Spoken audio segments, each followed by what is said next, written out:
We need these days to be forgiven, and we need these days to be protected, and we need these days to be saved from ourselves and to be saved from the shaitan. So he's telling us, alayhi salatu wassalam, that these are the best of days. So even if you do a little in them, that is better than a lot after them. And if someone's ultimate aim is Allah subhanahu wa ta'ala, he always wonders, how can I get closer to Him?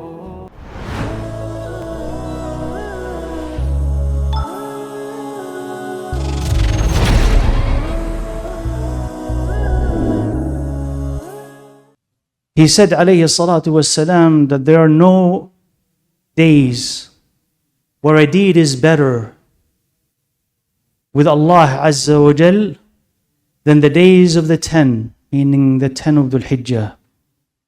And in another narration it says, أَعْظَمُهَا أَجْرًا وَأَزْكَاهَا عِنْدَ اللَّهِ.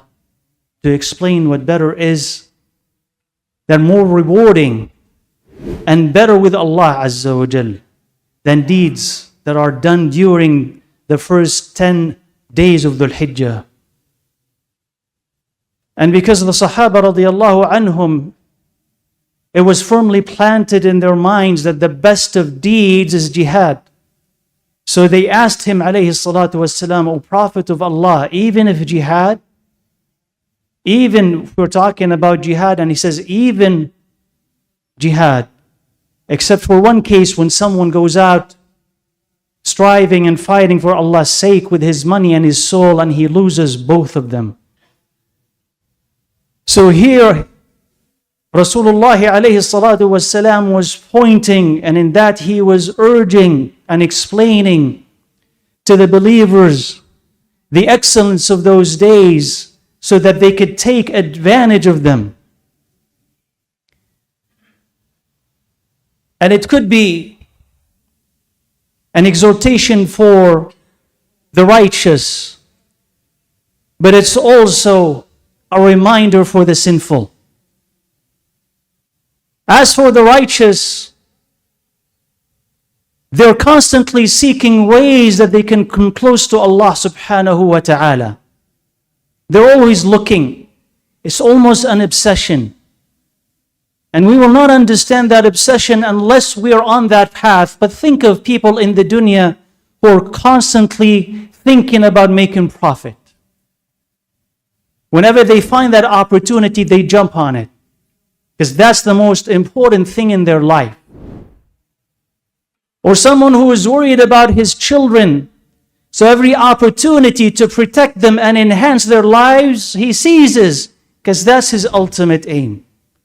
And if someone's ultimate aim is Allah subhanahu wa ta'ala, he always wonders, how can I get closer to Him?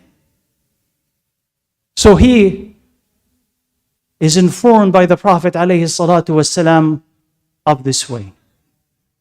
And some of us on our march towards Allah Azza wa Jal, we reach a ceiling and we stop. We stagnate. We reach a roadblock. We don't know how to break through it. So we do this and we do that, but we fail to enhance it. And it's either because we have lacked motivation, lacked the intention, or we have both of them, but we simply do not know how to overcome that block in our lives. Okay, I pray, I fast, I give sadaqah, I try to read the Quran, but I seem to fail to enhance my iman. How do I break through? And so this time is also a time where the Prophet ﷺ is telling you, you take advantage of it to come closer, further to Allah Azza wa Jal. So this is a reminder for the righteous, yes. But it's not only for them. The sinful among us, and who among us is not?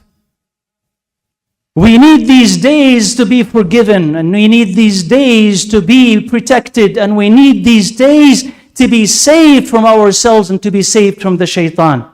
So no matter how far we stray and how awful we do, these days and similar days are the dock, are the harbor where you stop and refuel and ask for directions and rest and regenerate and move closer to Allah subhanahu wa ta'ala if you were lost. So he is telling us, alayhi salatu wassalam, that these are the best of days. So even if you do a little in them, that is better than a lot after them.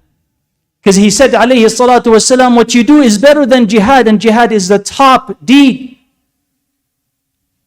So he says, if you worship Allah during these days, dua, dhikr, salah, sadaqah, 2 short rak'ahs during them is better than a lot of salahs after. A little bit of money that you donate during them is a lot better than a lot of money after them. The dua, the dhikr in them, even if it is little, is better than a lot of dua and a lot of dhikr after.